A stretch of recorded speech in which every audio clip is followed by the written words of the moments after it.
Welcome to the KB Review podcast and another of our very special Insights mini-series looking ahead to 2025. I'm your host Andy Davis, and we've partnered up with some key kitchen and bathroom brands to get their take on 2024 as it draws to a close, and their views on how the market might shape up in 2025.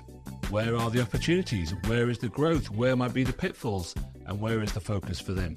It's an invaluable peek into the 2025 plans, ambitions and goals of some of the sector's most dynamic brands. Today we're meeting Neal Jones, the Managing Director of Blanco in the UK. They're one of the biggest names in the sector, so Neal's view on the market is about as relevant as it gets when it comes to forecasting what 2025 might bring, so believe me, you don't want to miss this one. You can find out everything you need to know about Blanco at blanco.co.uk, and I'll put that link in the episode description. And here is Neal now joining me down the line. Hello to you, Neal. Hi there, Andy. So where in the world are you right now, Neal? Fill us in. So I'm at our office near St Albans. That's a very nice part of the world, that's very independent retailer friendly, I think, St Albans. Yes, there are a few, yes. So look, we're going to talk a bit about 2025. That's what we're here to do. And obviously Blanco, enormous brand. And so clearly really looking forward to hearing what you've got to say for what might come up. But I thought let's just set a bit of context here by looking back at 2024 first. How are you viewing 2024 as we approach its last few weeks? Yes, so, I mean, we definitely saw that there were quite a few pressures, such as the cost of living crisis that did affect the demand for new kitchens in general. But when we've been talking with customers, we found that for some, they've had a fantastic 12 months, and others, they found the market really, really depressed. So sometimes we've talked about, are there some green shoots coming through, or in other cases, we then go and have the next conversation and it feels a bit more depressed again. For us, we've stuck to our guns. We've remained on strategy, which has meant that we're all about focusing on how we can add as much value as possible to this part of the kitchen design that we call the kitchen water place. Fortunately, we've managed to carry on and we've launched more new innovation in 24 than we've done in any previous year. And that's ranged from significant tap innovations like the Blanco Choice drinking system, but also just colour harmonisation, adding some aesthetic touch points to the product range, just to name but a few. So it's a bit of a mixed bag, but on the whole, we're really positive to have been able to crack on with those launches from our side. Yeah, I think it's really important as well when the market is tough that big brands like yours do keep pushing on, because I think it does give a little bit of confidence to everybody else that you're still investing and that you're still seeing that there is a market out there to go for. Yeah, exactly. And if we look back over the last few years when there's been significant tailwinds for the sector as well as significant headwinds, we've always been resolute about this sort of principled strategy, which in some cases has meant as much as 40% of our portfolio of products has actually changed or even stopped in that period of time. We've done that to streamline things, but at the same time, we've wanted to bring this innovation, and you can't just carry on with the breadth of catalogue and add new things into it. You often have to hone in order to be able to be dedicated to that strategy. So that's what we've really done. Yeah, and it's been great just to have the talking points to go and meet with people and talk with consumers and customers alike and say, look, here's something a bit different, here's something new from us, and take the time to explain it, take the time to talk about the product features, to talk about the product benefits, and just gauge that feedback. And I'm really quite proud that actually the feedback we've had from those products is that, yeah, they're in the right place, they're doing the right job. Yeah, I always think it's important to have momentum. You've always got to be moving forward no matter what the market's doing. And if you sort of sit back and wait for the market to happen to you, it's never going to end well. Well, look, let's jump into 2025 then, and we'll go into some detail. But what's your kind of broad overview of what you think might happen in the next 12 months? If someone says, come on, Neal, give us your predictions for 2025, what's the headlines? So we're hopeful that there's going to be a bit more economic stability than we've seen in the last couple of years. Why does that matter? I just think that that's a bedrock about consumer confidence. And if we don't have that consumer confidence, I just think it will remain flat, it will remain dull. And so if we can get back some of that consumer confidence, I see no reason why there can't be a mild sort of upward turn in the number of sort of general demand for kitchens as a whole. People have a really good quality that they become accustomed to their circumstances and they get used to things, and then they're more confident in making the next steps. it's when it's really rocky and that real uncertainty that it's difficult for people to want to make significant investments in time and money. So, we see that, meaning that we've got to remain ourselves as like this trusted, reliable supplier, that whether there's high or low demand, we've got to get the service level right, and we've got to make sure that it's the right mix of product innovation, but then, the practicalities of delivering it on time, in full, every time as well, to be there when that demand is there. So if we can get this stability, hopefully a lot of the headwinds against the sector are more behind than they're in front. But of course, if I had that crystal ball and what have you, like we always talk about, we'd be making even bolder predictions. That's what it looks like at the moment. And Blanco being a global product brand as well, it's quite interesting to talk with my international colleagues that it's a similar sort of feeling almost globally at this time. There are unique features about different countries that are stronger, let's say, than they are in the UK. Like, for example, the massive impact that there is in China with regard to the credit lines for their housing construction and their contract market. We don't have that in the UK to that extent, so we don't have that effect impacting on the UK. But it's good to be part of a business that can help educate that that's happening, so we can plot a better route for the future as well, taking on board these things that are happening elsewhere as well. So it is, like you're suggesting, there's macro things going on, but where the UK is, it's definitely not worse than many others. And I've always been somebody that I think that to try and paint this picture that the grass is greener somewhere else all the time is a bit of wasted time. I think it's interesting, really, isn't it? Because if you can sum up the last few years, it's this kind of wild variations between absolute over-the-top sales and absolute zero sales. So it's this kind of weird fluctuation of mild to wild that I think we all want to see the back of. We'd all love it to be incredibly high all the time. The vibe I get from lots of people is they just want a certain degree of stability and predictability. Like you say, to be able to think, to be able to plan ahead, forecast in a reasonable way. And I think that's what's really been missing for the past few years, is this ability to kind of look past the end of your nose to work out what the hell's going to happen next. Yeah, and I also think there does need to be some praise, some plaudits for business owners that have gone through those last few years, and exactly the ups and downs and the lefts and the rights that you just talked about. Because whether they were an individual who was highly trained in a business school or whatever, or whether they've literally developed in a business from the lowest level to business owner, or however you want to describe it, there were things that were happening that there wasn't a textbook, there wasn't a quick guide just to say what to do when a global pandemic happens, what to do when there's rampant inflation that probably hasn't hit the sector for many decades. There wasn't the understanding that you're getting these wild swings in cost of material, these wild swings in cost of transport that just were beyond or certainly outside of the rims. And I have a lot of respect, therefore, for independent business owners that have navigated through that period in a way that it would have been very difficult to relate to other people to say, well, what did you do in 1993 when there was a similar crisis? It's not to say that there weren't important changes and transformations that happened in previous years, but I think it could well be the case that in 20 years you might want to look back and go, did you really remember those peaks and troughs in this way? And well done to you for going through it. I think that is potentially something we'll reflect on. Yeah, I completely agree with you. I mean, look, as you said, there's a lot of stuff happening in the world even now that's out of everyone's control. So in the coming year, in 2025, what do you think are the big macroeconomic things that you're looking out for that might affect this sector? I think in the run-up to the budget, the UK budget most recently, there was a hell of a lot of uncertainty, lots of things being released and talked about. And I think, post that, there's a bit of relief has come into the commentary, but we can't ignore the fact that there were measures introduced that will make it more costly to employ people, and business rate rebates have been reduced as well.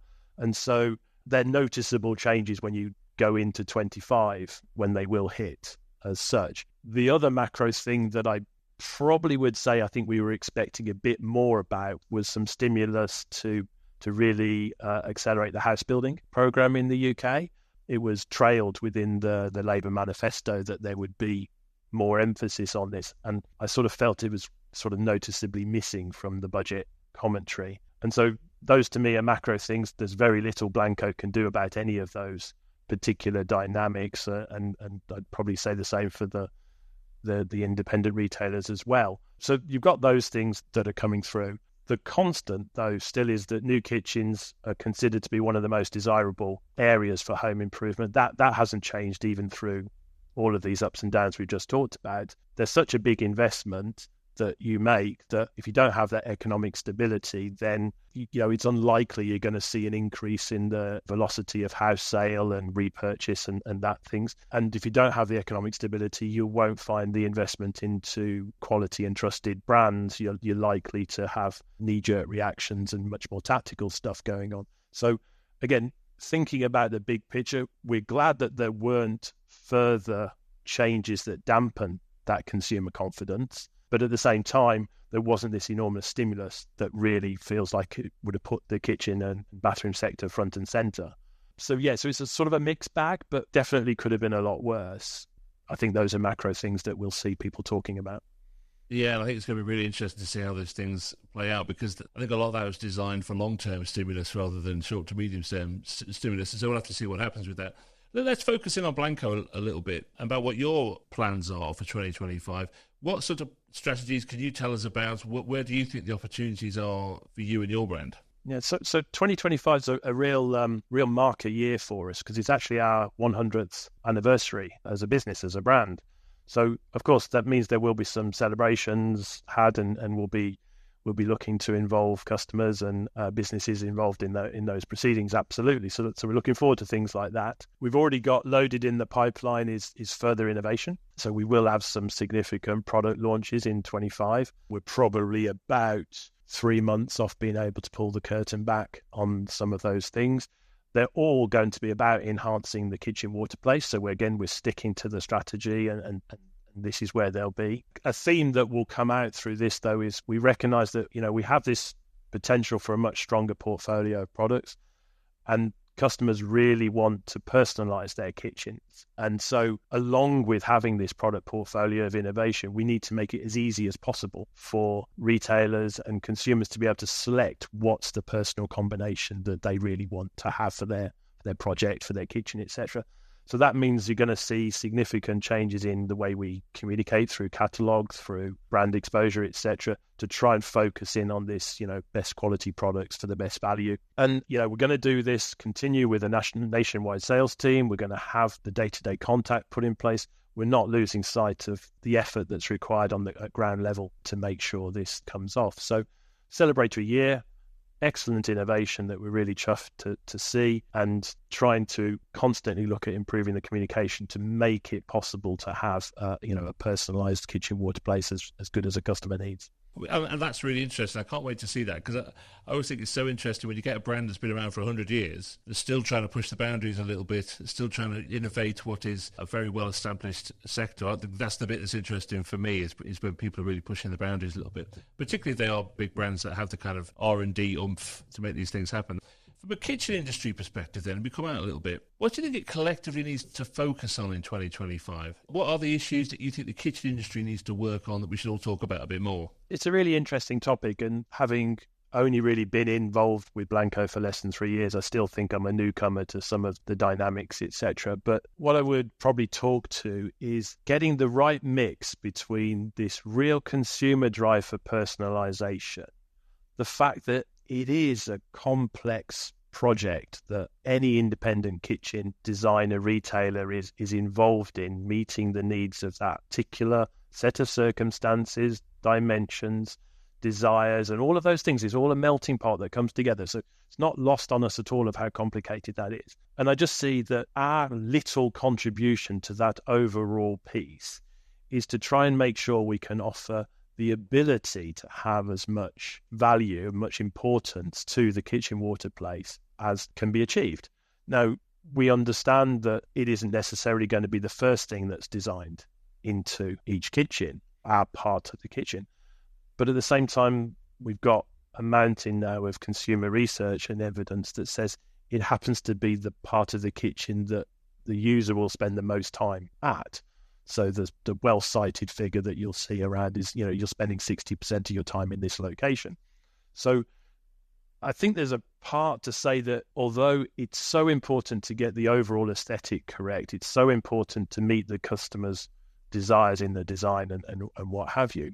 Some of the areas that we're really talking about is a bit more the longevity of consumer satisfaction with the kitchen design, because on day one, they're all left beautifully clean surfaces, streamlined, immaculate project installation and the complexity. But our position would be, if you really want long consumers to keep coming back and saying, you know what, not only did you do a great job for me, but I'm now going to recommend because of these little touch points, these little details that are only really coming to life once they start to use my kitchen in various ways, then that's where we can really help cement the offering in that regard. So recognize that it's a really complex beast. We only want to be there to talk about the kitchen water place part of it. We recognize our place in that sense.